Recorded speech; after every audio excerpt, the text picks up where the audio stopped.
Describe the new album in 3 words. I have no idea. Can we have those 3?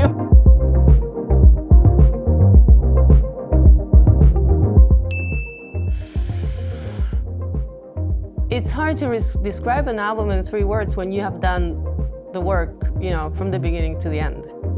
I've been involved in the entire creation of this album, from the moment I made a song to call in the musicians, to work the arrangement, to edit the entire songs, to mix the songs and finish the songs and do absolutely everything. So it's hard to put it down in 3 words.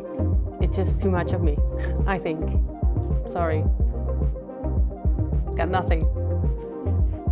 That's easier to the creation of the album is a bit easier to describe because it went through mornings. The creation of the album is a bit easier to describe because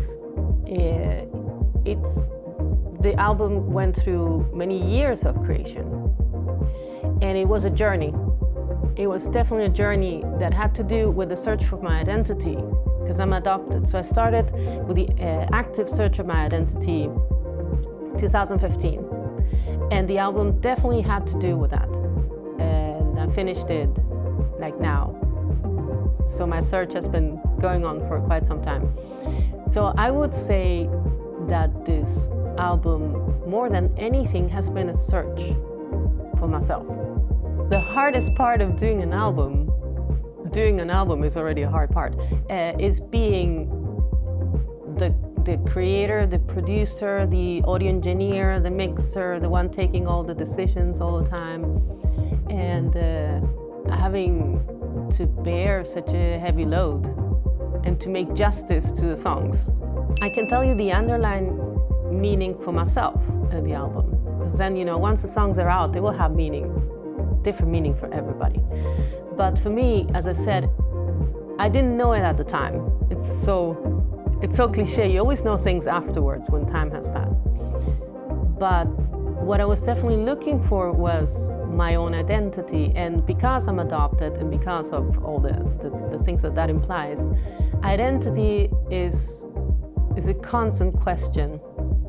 So this album will have all kinds of genres, for example, and influences from different folk music, traditional folk music, different countries and stuff. And I think that's part of me trying to recognize myself. There's part of me saying like, I think I resonate with this, and I resonate with that, and I resonate with that. So it's kind of integrating parts of my own personality through music, which is the easiest way to do it, because everything else is a mystery. But music is mine. I can go to the source. Yeah, that's asking which song means most to me. It's like asking which child do you like the most. You don't ask those questions. Again, because songs set you in a state of mind that, depending on which state of mind I'm in and which feeling I need to feel, I'm gonna be listening to different songs. So of course I have the latest song might be resonating a lot more with me now, but it really depends what I need to feel, where I need to be, which landscape I need to go into, which universe I need to go into. I love them all. They're my babies. My podcast was like a latest addition in my set of skills, because I just didn't know, I had no idea how to make a podcast. I'm a music producer, songwriter, I'm an artist, but podcast, that felt like a whole different world. But since I've been doing the search for my identity, we've been filming a documentary about this, at some point I realized that through this, everybody was doing the same questions to me over and over again about the search, and I realized that there was like this huge need for people to know what it is to be adopted and not having this, at least for me, this feeling of being, is it rootless? I have no roots. I don't know. Yeah, there's no ground where I can step on. It's always the same question. So we started filming this 2015. So by 2022, it's the same questions over and over again. So I realized there is a need. I have a studio. I own my own studios. I wouldn't say I have a lot of time in my hands, but there's always time.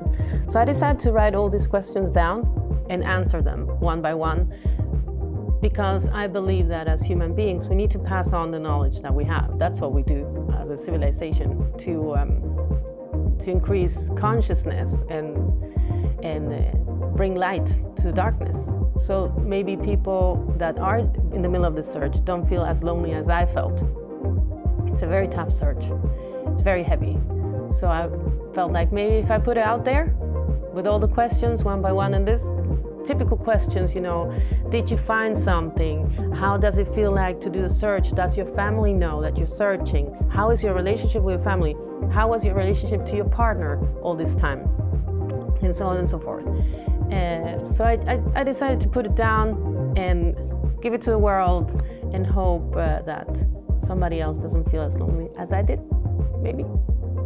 The podcast has been coming like twice a month in periods, because sometimes, as I said, I don't have like a lot of time in my hands, so some periods has been like quiet. So twice a month, so two chapters a month. And because I have many languages in me, it comes in Spanish. It's called Nada Personal. It's in Swedish, I live in Sweden. Then it's called Inget Personligt, and it's in English. Then it's called Nothing Personal. So it was supposed to come in German as well, but just I didn't have time. It will come in German as well.